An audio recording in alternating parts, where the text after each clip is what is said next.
I see we have people from Wales, Nigeria, Nebraska, the UK, Michigan, it looks like, which is great.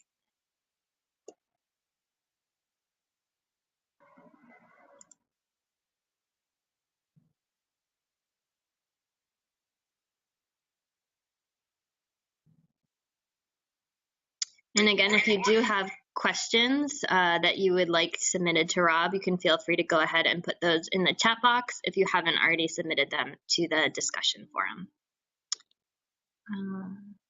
And if you do want to introduce yourself, for those who are just joining us, again, please feel free to type an introduction into that chat box too. But it is 8:32, so I will go ahead and introduce Rob. We're very pleased to have him joining us again this week from the Omidyar Group. Rob is the Systems and Complexity coach for the Omidyar Group and all of its affiliate organizations. And so he has years of experience kind of in this field, and you probably recognize him from the course videos if you didn't tune in last week. But we're very glad to have him joining here today, specifically to talk about deep structure this week, which should have been the assignment that you submitted by today in the course if you're following along with the schedule. So Rob, I don't know if you have any initial tips or remarks about deep structure specifically that you want to lead off with. Sure. Welcome, everybody. Great to be with you. If deep structure for me in a lot of ways is some ways the turning point between the uphill and the downhill of doing the process that you're going to do in the course. If you can try to get to a deep understanding of just what is motivating your system, kind of what story really lies at the core of it, that in a lot of ways helps the rest of the mess you've created sort of fall into place. It doesn't fall in easily. It's still a lot of work, but the key is really coming up with that essential kind of core story, and certainly something that you really need a group to do, right? So in all the experiences that I've been through with this, which have been dozens, I'll look at a set of loops between 20 and 60 maybe, and think I've come up with the greatest core story, like I really got it. And then I'll talk it through with others and realize, actually, I didn't have it. But there are a lot of other ones that are really powerful, or what's really powerful is we end up hybridizing them. So they kind of merge. So I think that's one of the probably the biggest piece about it is making sense. So at this stage, you're really making sense of the dynamics, the forces, effectively the loops that you've already created. So what's the story? What's the core story that of all those loops are telling you? And I can talk through some examples of ones that I think have been pretty powerful from the work that we've done and the maps that we've built. But that's the single essence, the essential thing about this. What's the story that kind of really describes your system, in a sentence, really powerful sentence. That's great. So yeah, at this point in the course, people should have gone through kind of developing their near star and guiding star, generated all those forces. Last week, we talked through how to do an SAT analysis to sort those and then start to build loops. And at this point, as you said, they're really distilling their core story. So if people do have specific questions related to that stage of the process, or anything that they're just struggling with at this point in the course, please those in the chat box to the right. But Rob, do you want to kick off by explaining some of those great examples that you've seen other teams work on and develop? Sure. I also just read that I'm labeled as Becky in my chat box. So Becky's my colleague who was with me last week. And also just to say that if people have questions about other parts of the course too, I'm happy to sort of talk those through. One of the ones that I thought was really powerful was a map that was done. I think we actually have a case study on it in the course from the U.S. education team at Omidyar Network, and they looked at the U.S. education system, and they took a very big, broad look at it, very intentionally so, try to get the biggest comprehensible look they could get, which is itself really difficult. And one of the fundamental conclusions they got when they looked at the loops that they had created, and they've worked with many people to create, was effectively that the U.S. education system was a gap widening system. So in other words, it was working well for districts that were already doing well, and it was working poorly for those that were falling behind, and actually sort of accelerated them falling behind. And it was really powerful because as the team began to think about potential interventions, they started to think, wow, we would do a lot of work with technology and education, but we could imagine that technology fixes might just actually exacerbate this gap. And in fact, they might work really well, but only for those districts that could afford to use them or deploy them or keep up and manage them. So that was sort of what their core story basically told, and that was manifested in a couple of loops that they built that basically showed how as archetypes go, it was sort of a success to the successful archetype as its own. But basically, it took the form of a couple of loops, basically explained the core story of how the gap existed and why it was widening. We had another one in our Transforming Peace Building team at Humanity United that also we have a case study on.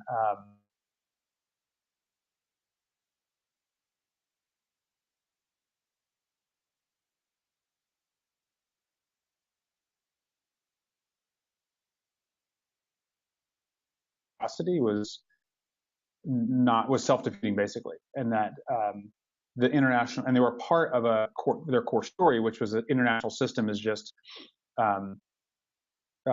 habituated to react to crises. It reacts to crises, and it reacts to crises in ways that are very top down and disempowering of the people they are trying to work with or trying to help. So this core story about how we're focused on crises, and that focus on crises tends to basically undercut our ability to build peace long term, was their fundamental core story. And it sort of started from that, and then everything else they told in their narrative of their system sprung off of that. So looked at a series of dynamics that explained why the system was focused on crises, and then how it was disempowering. And then they had another series of loops that were fixes that failed, that there were attempts to alter that system that were themselves failing and actually strengthening the negative dynamic they were trying to address. So that's when you got a good core story, when you can sort of tell the story of your system in a couple sentences. And even though you haven't gone into all the depth, but it's what holds the center. It's what will hold people's attention. And then you sort of are building onto that when you build your system's narrative. But it starts with that kind of powerful, essential story at the middle. That's great. Those are two really excellent examples, I think. And as you mentioned, both are written up as case studies in the course if people want to refer specifically to those. Rob, how do you sort of know when you've arrived at a core story that feels right or that you think works for your particular map? Yeah, it's a good question. So first, know that whatever core story you first develop is going to change. So, I mean, again, I've never been involved in a map building effort where there has been some, at least, tweak to what was in the core story. So one, don't try to get it perfect. It won't be perfect. It should have some sort of. We talk about the criteria of being real, functional, and powerful. Maybe start with the powerful one, which is when someone tells a story, it more or less makes you think, oh, like that's an insight, like that's an aha. For me, that I can distill kind of the essence of this big complex system in a pithy sort of statement.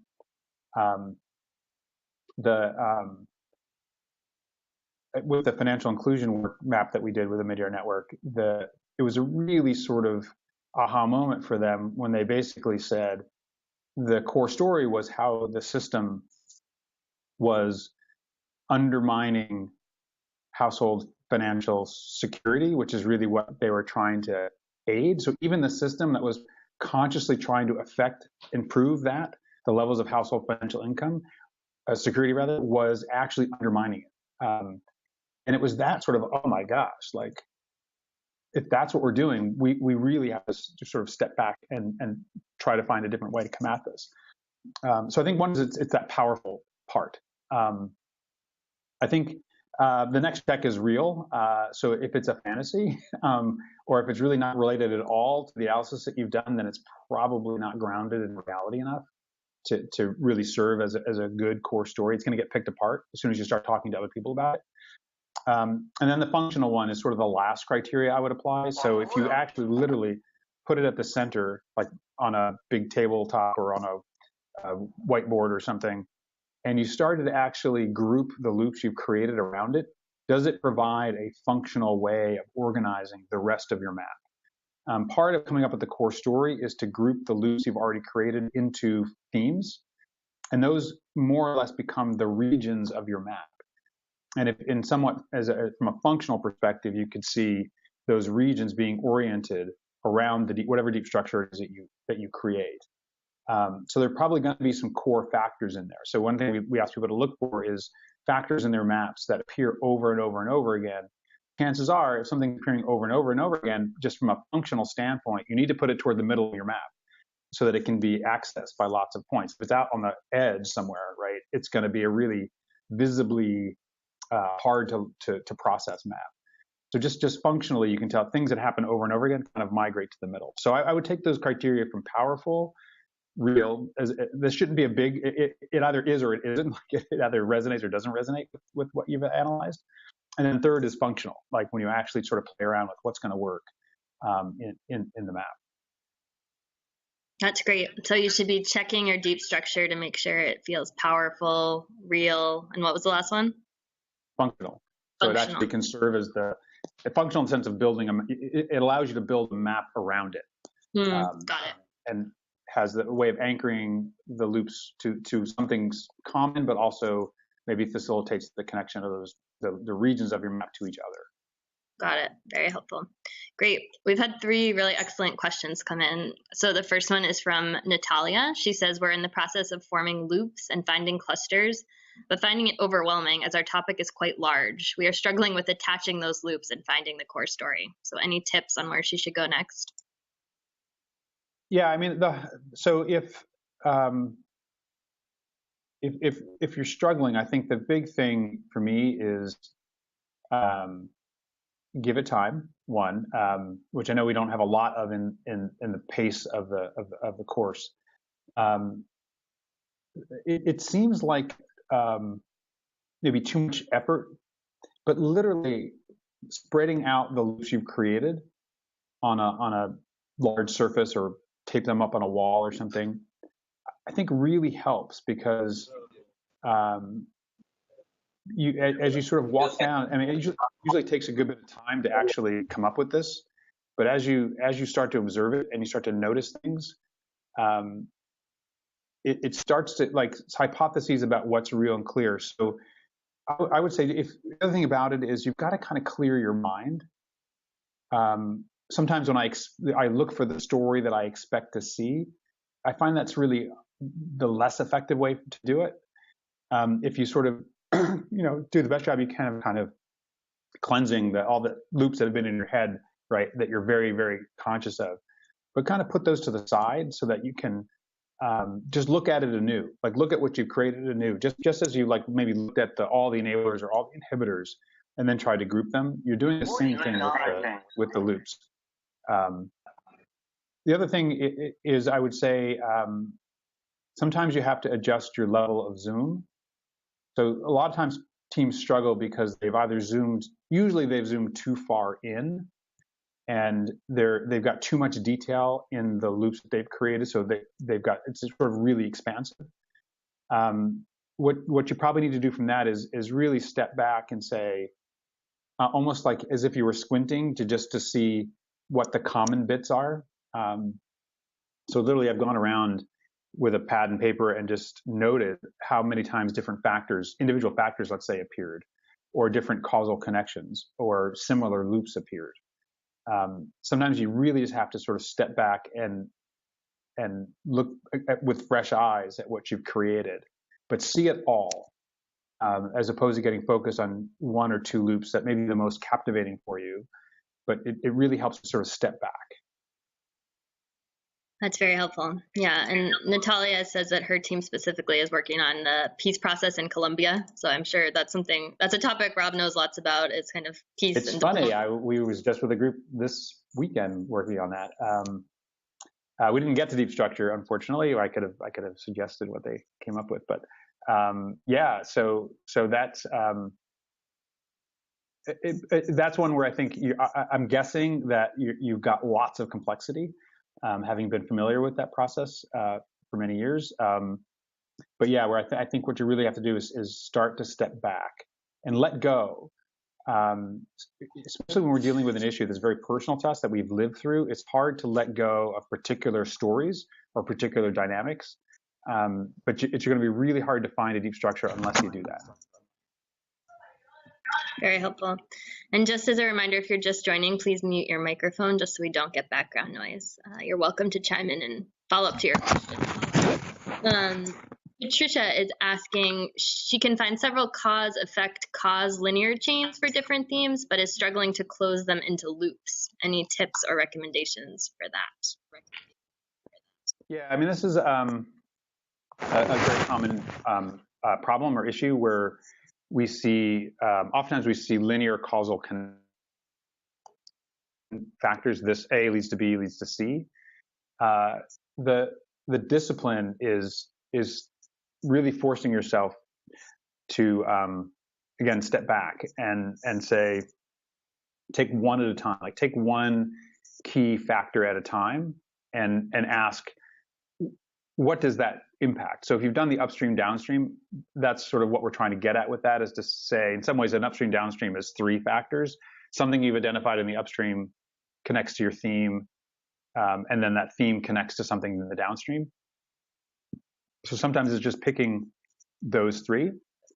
Oftentimes what people do is just kind of follow the story. So if you go to A, like we see factor A connects to the theme connects to factor B. What does B do? Like what does that lead to? And what's a logical consequence of B? Or what is an input into A, into the initial factor you started with? And then you either work backwards or work forwards to try to close the loop. The best way to do that is just to talk it through, at least with one other colleague. It's like writing a good sentence. Sometimes we write and we can't quite get it right until we actually speak it out loud, and then we can see how to change it. Usually the thing that's the stumbling block in fixing or connecting a loop is oftentimes what we have to do is rename a factor, or sometimes insert a factor that we haven't yet identified, one that's real, it's not fantasy, but that explains the connection. So sometimes it might be, actually in the session we were having this weekend, they were talking about, what do we do? Because we have different views of development. And so these different views are sort of, living in worlds apart from each other. So how do we bring them together? And I had said, well, maybe the factor you're trying to get at, or a factor here, is that there are these differing views that are perceived as incompatible. So it might be differing views of development and perceived incompatibility between those views. And sometimes it's articulating a factor like that, which ends up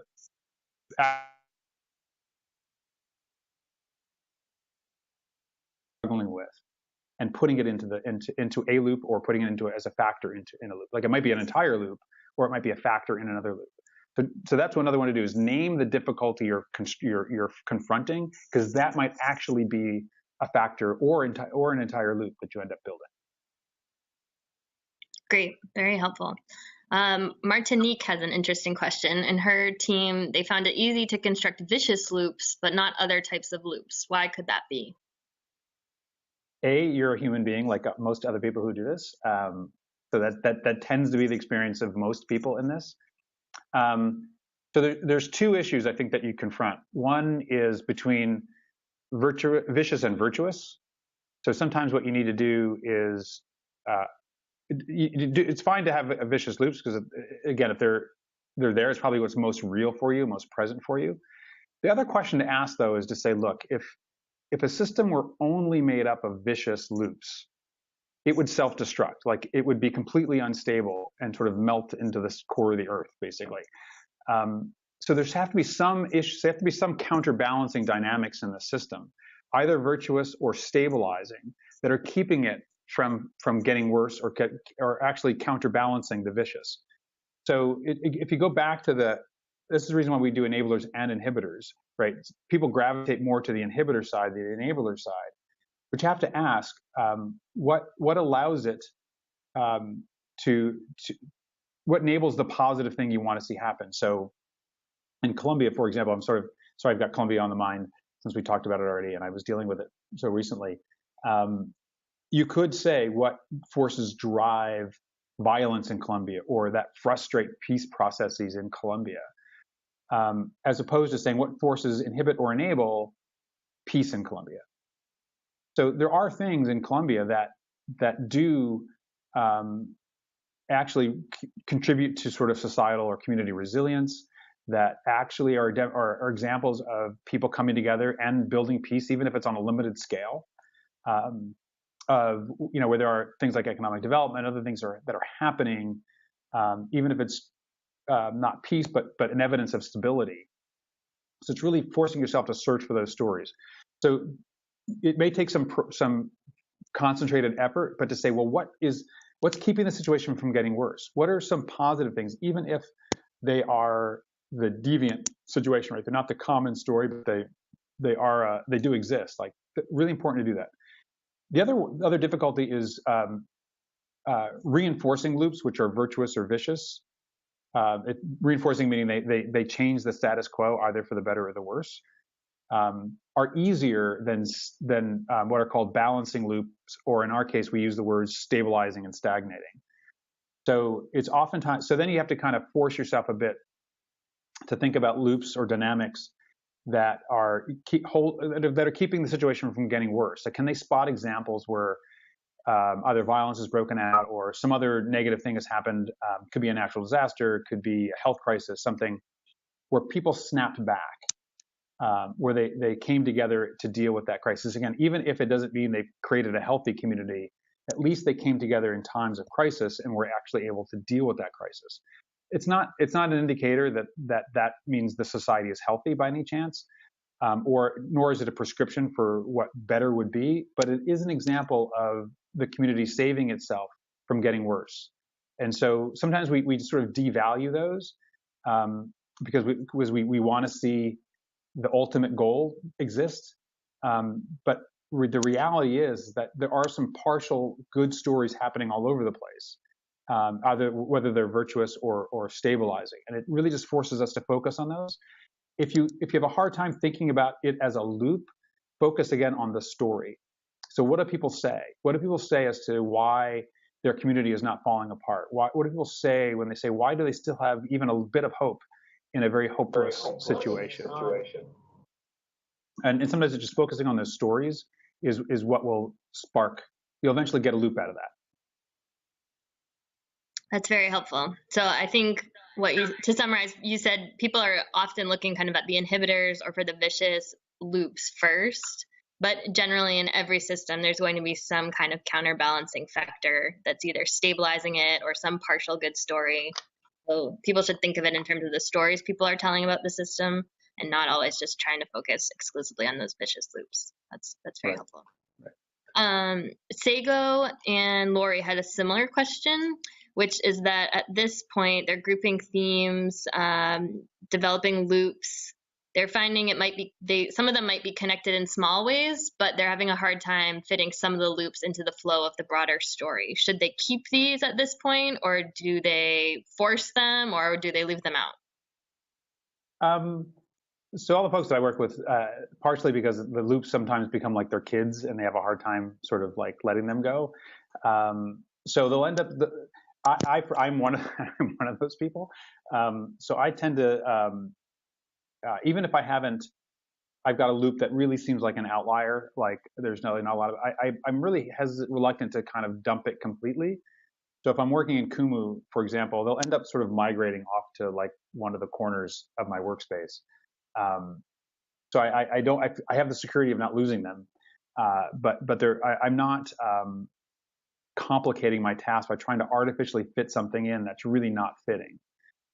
So I think the there's sort of like two reasons to think about potentially getting rid of something, or maybe three.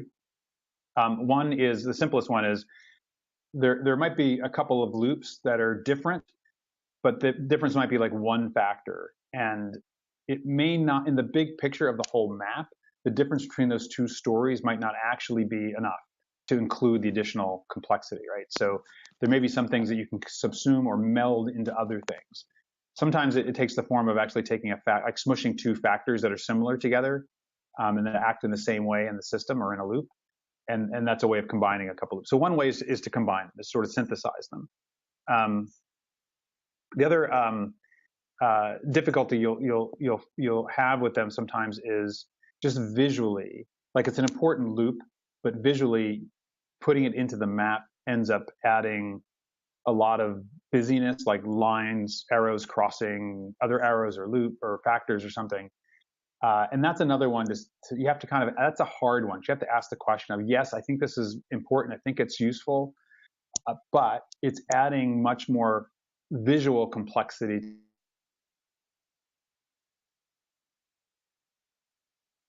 Something that you have to add. You may actually eliminate the loop, but keep the bit of that into one of the narratives of one of the other loops. So in your, if you're using the pull-out panes on the left side of Kumu, where you can actually write the description of each factor, each connection, each loop, it may be that some loops end up just living there, so that they don't actually show up anymore on the map.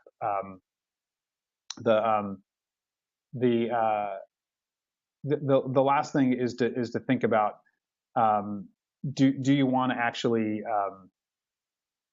save some of the factors from that loop and actually have them be maybe input factors into your map.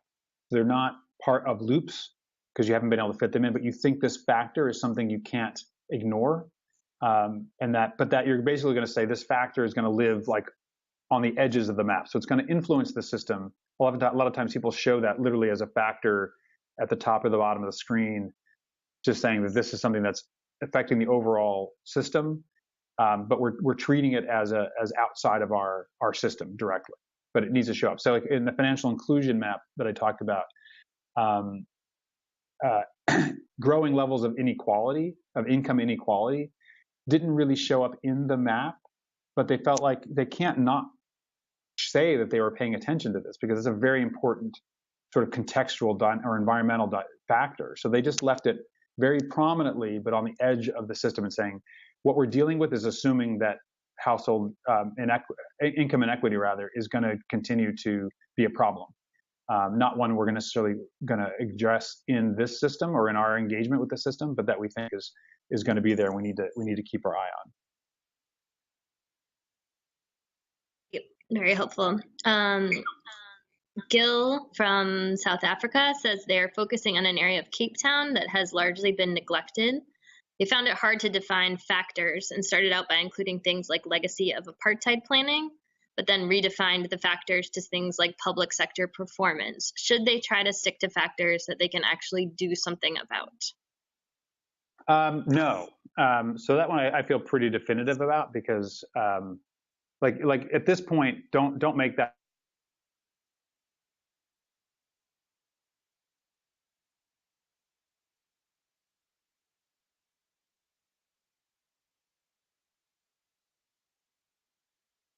I think we might have lost Rob, but you should jump back on in a minute.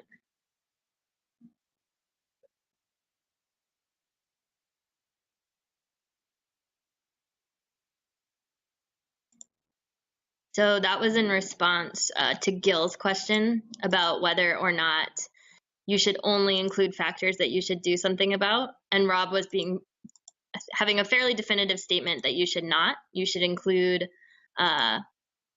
factors on your map that are both something that's within your current kind of analysis and power to change, and ones that are part of the broader system. And just as a reminder, as we wait for Rob to hop back on this line, if you do have questions about deep structure, please feel free to insert them in the chat box to the right. And if you do have any other questions at this point in the process, you can also feel free to join. And hopefully Rob will get back on in just a minute. But thanks all for your patience. Hey. He's back. Hey. Sorry, yeah, my system must have kicked me off. So I'm not sure where I was, but basically saying yes, include those loops, even if you don't think you're going to be able to do anything about them. Largely because they may show up later on, so they may be something that's downstream of where you're actually going to be acting, and you need to know that. Also because if you only put the stuff in that you know you can do something about, then you're going to end up with a really sort of distorted map. It's going to be not a context map, but an intervention map. It's too early for that, right? We want to.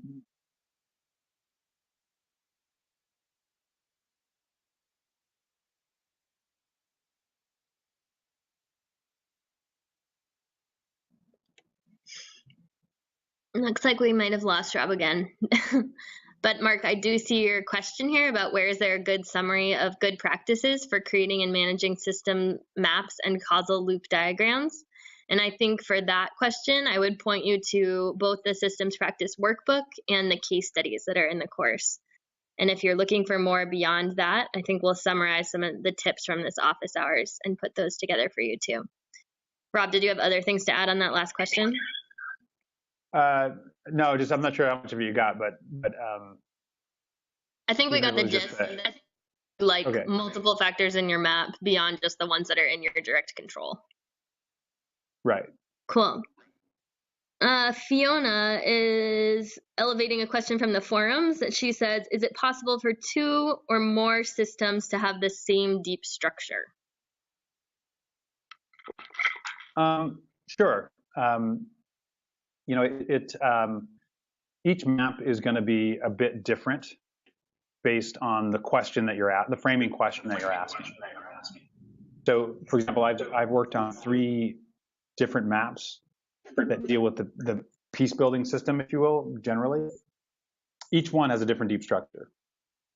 There are some elements of them that are common, but they really are focused. The map, then the core story, are really different based on what was the initial question that you were asking.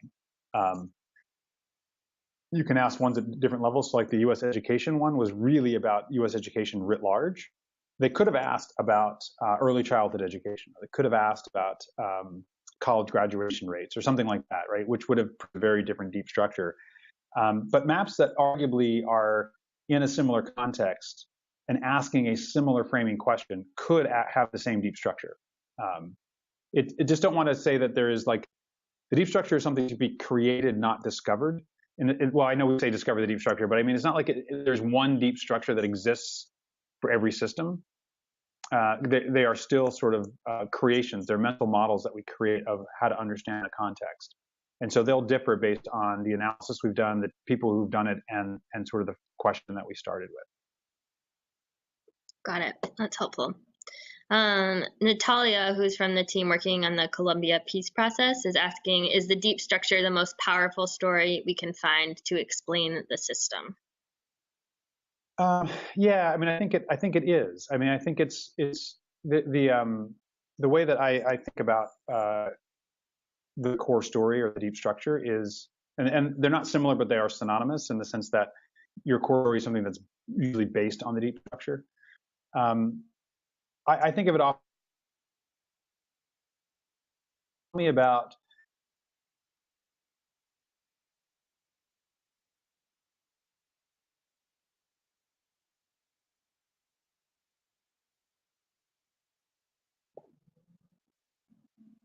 I think we lost Rob again here. His internet connection must not be so great.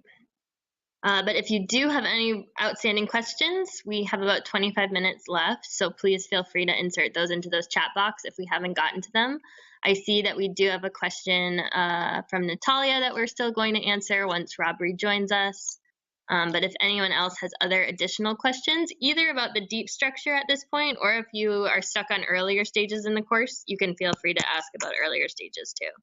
And I think Rob is back, so he can finish answering Daniela's question.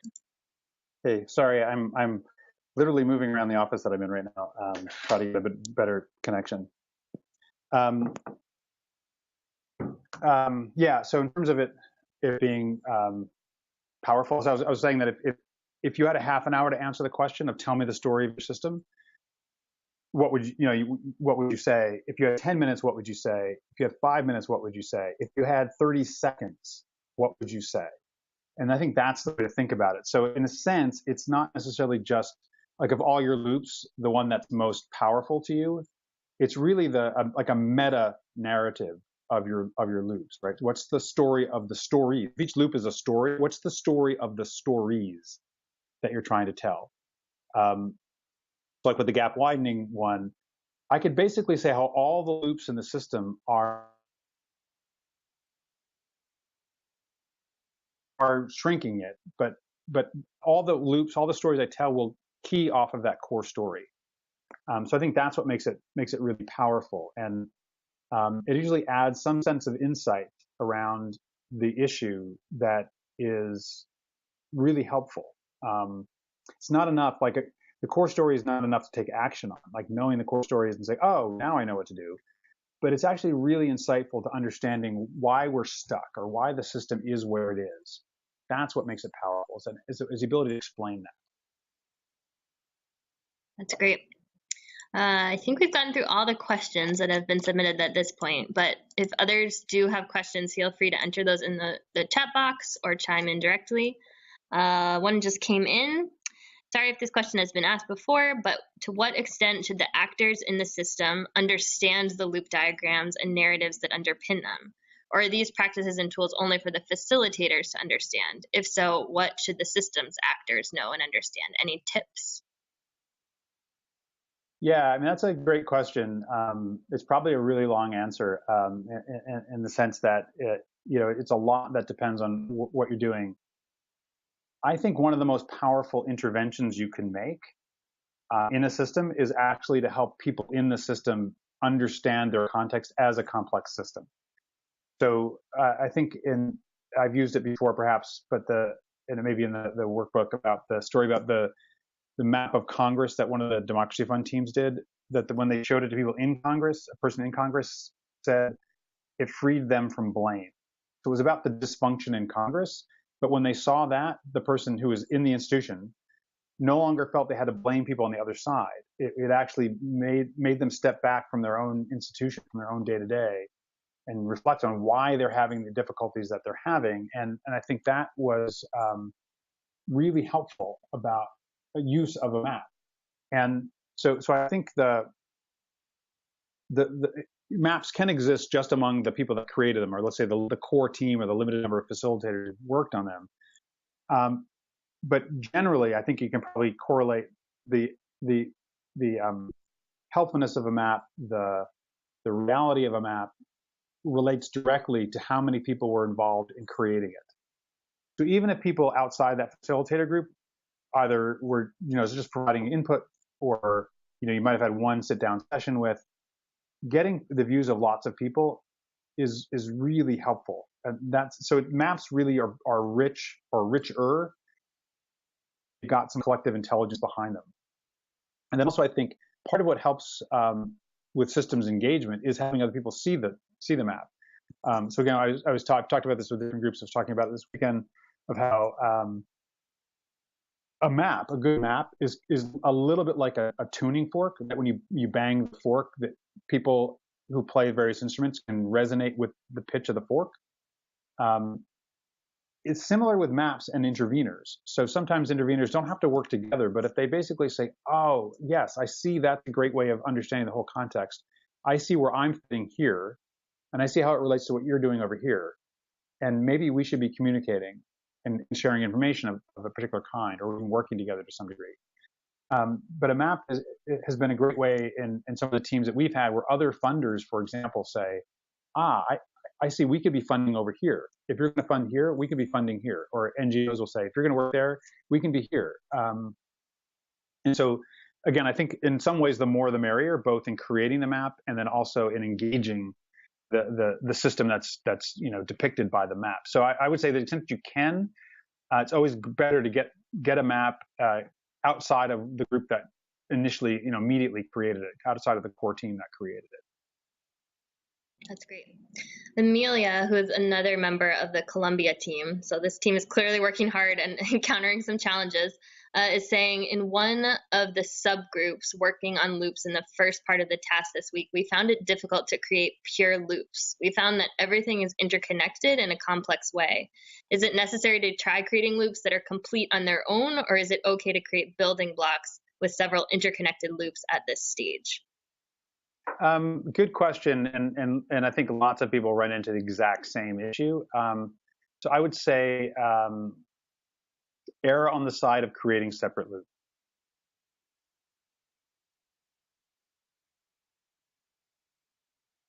Important is when you start to build lots of loops, at the time you have to do you look for the deep structure, and certainly at the time that you begin to knit it together into a bigger map, it's much harder to knit together clusters of loops than it is to pull together separate loops. Also, sometimes when lots of loops are sort of pinned or pasted together in a sort of a cluster, it's really hard to look for the thematic connections among them, because something that might show up in a cluster might actually be related to a different theme, but it's not represented because it's kind of hidden in that cluster. So I would say even if you started out with a cluster, it's helpful to sort of break it apart and actually draw them as separate loops, even if they're sharing like 3 or 4 factors. It's really helpful to get the discipline of creating separate loops. Knowing that they're interconnected, just don't go to that step yet, because again, some of our initial ideas about how things are interconnected and how they should be knit together are actually wrong. And there might be a better way to knit them together. And in fact, there might be a different kind of relationship among these dynamics than we currently understand. And again, that's part of what the insight you get by doing this, and a way of checking your preconceived notions, is that things may actually relate to each other in a very different way than you might have assumed at the start. So again, just err on the side of creating separate loops. It's a bit of a pain in the butt, but it's a better way to go at this point. Great. Sego has 2 wider questions. The first is, how long does it take to get good at this whole systems practice process? And second, how many sessions with clients does it take you to get to a product ready to socialize? So on the first one, so how long does it take to get good? Like forever, I guess. I don't know. So that's the flip answer. But the realistic answer is actually what we've seen is a tremendous increase in sort of efficiency and productivity with teams, just the first to the second. I mean, so there's even when we do this like in a session where we might have a larger group that's doing enabler inhibitors, SAT, and then building loops, we'll find that round 1 to round 2, there's big uptick in efficiency. So it might have taken them 3 hours in round 1. It takes them an hour and a half in round 2, right? Then it's still a lot, but that's a huge jump in efficiency. And then I think the more you get into it, the more second nature it's going to get for the team. So even within the process, so it's not even map building exercise number 1 to map building exercise number 2, there'll be a huge uptick in productivity between those. But even in the cycle of 1, right, you're going to see improvements in how you'll do this. And there's 2 things that you're going to master here. So one is the basic mindset, which is going to get to be second nature. I know that part of what this process does is sort of rewire how we think about the world and how we strategize about it. So that's kind of a transition, but that gets faster and easier over time. And then the second one is the technical side. So literally like drawing loops, whether you're using Kumu or some other PowerPoint or Visio or something else that's going to help you do this, or just pen and paper, you will get the technical side also will increase in productivity. How many, like the second question about how many sort of interviews and things you need to do before you really have something you're ready to socialize. I would set the bar on that one actually fairly low. I think the faster you're actually getting in front of people, the better. In some ways, having things that look too polished decrease the feedback you're going to get from people, because a lot of times people think, "Oh gosh, that's beautiful."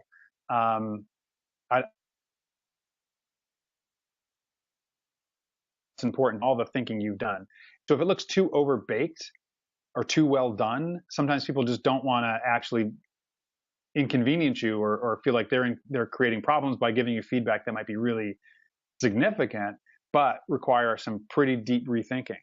So I would say keeping it as a kind of a constant. So when you're doing, like we've had people do interviews just for at the enabler inhibitor stage, and then going back to people at sometimes at the SAT stage, more likely at the loop stage, and just sort of saying, hey, we built these loops on this issue. What do you think?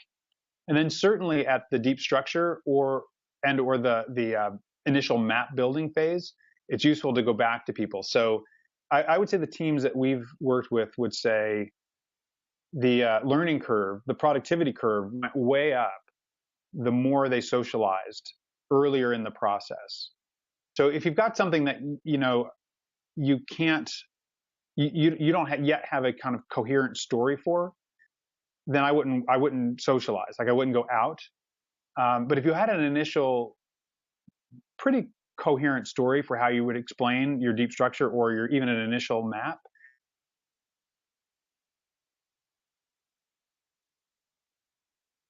get really good feedback from people that will, there may be some things that you've been really going round and round on that you'll get feedback from someone that says, oh, no, don't do it that way. Do it this way. And you're done. Like you don't need to keep going around and around on that issue. The second thing that happens, so you get good feedback, that's one, and that increases your productivity at the mapping and building the map. The second one is the more you tell your story, the better you get at it. So you refine your narrative. And that also is really, really critical. So the other reason to get out a lot, soon and often is it's going to help you fine tune your story. Not just your ability to tell the story, but just the actual story itself. Lawrence, who is from Acumen's East Africa office, asks, are the clusters of loops similar to the themes we develop in the SAT? Yeah, I mean, it's at a different scale. Like there won't be as many clusters of loops. Oftentimes when you do the clusters of enablers and inhibitors, there's probably a dozen or even 24 up on a wall, depending on how much time you put into it. At this stage, when you do the loops, there's usually between, I would say, 3 and 6 clusters that emerge. Sometimes more, but if you do have more, it's sort of a limit, like how many, if each cluster is a part of your story, let's say, like a chapter in your story, there's only so many chapters you're going to fit into a narrative. So having a lot more than 6, I would say, probably is going to be hard to maintain a coherent story. That it's just that it's a somewhat similar thinking process. It's just that you're going to have less clusters than you did when you did the first round. Very helpful. We have just a few minutes left, but Phyllis had asked before in the discussion forums, analyzing a society system and a person's own system at the same time feels a bit messy. So how do you work on both kind of personal dynamics and also systems dynamics and account for both of those things? Yeah, I'm not sure if I fully understand the idea of the personal system, right? So, I mean, we all are complex people, right? So we have our own issues and systems to grapple with. So if I'm thinking, I could map a system at a very interpersonal level, very small, right, limited number of people and issues, and then also trying to map at a societal level, right? So then that is maybe a problem of different levels of zoom, which you do have to kind of correct for. Like you've got to pick one or the other, or somewhere in between. So it's hard to have a map that is very, very zoomed out at some places and very, very zoomed in other places. So there will be a need to sort of level set there, and to find the appropriate level of zoom that you want to be at. The other way I could think about it is sometimes people say, actually, that's someone I say, should people show up in your systems map? And I said, well, if they show up in your system, then there's a good chance they'll show up in your systems map. So a lot of times people are reluctant to put either individual people who are like maybe really key people, like leaders who are having a big effect on things, into the map. So you don't necessarily need to put that person in. You want to name it though. You might say, extremist rhetoric among political leaders could be a factor in your map without necessarily putting 1 or 2 people as a factor. But key people and the impact they have on the issues in the system should show up. I mean, if you think they're important part of how the system is working, then they definitely should show up.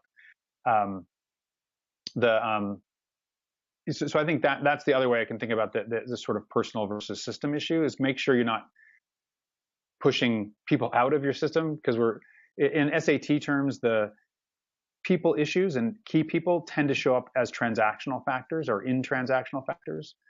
But they're very key to dealing with the attitudinal and transactional and structural issues that are in a system, right? So usually need some representation across the three in every system. Got it. Tim is asking, how would you define the deep structure and the core story? What's the difference between those two things?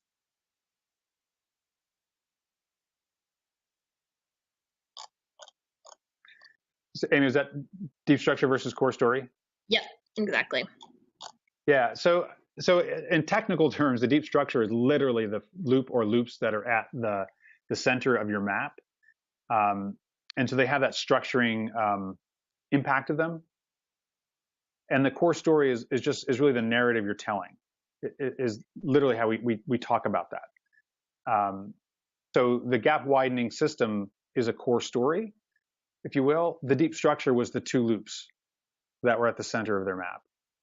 So the core story, like, I might start it with, it's a gap widening system, and then explain what I mean by that, which probably is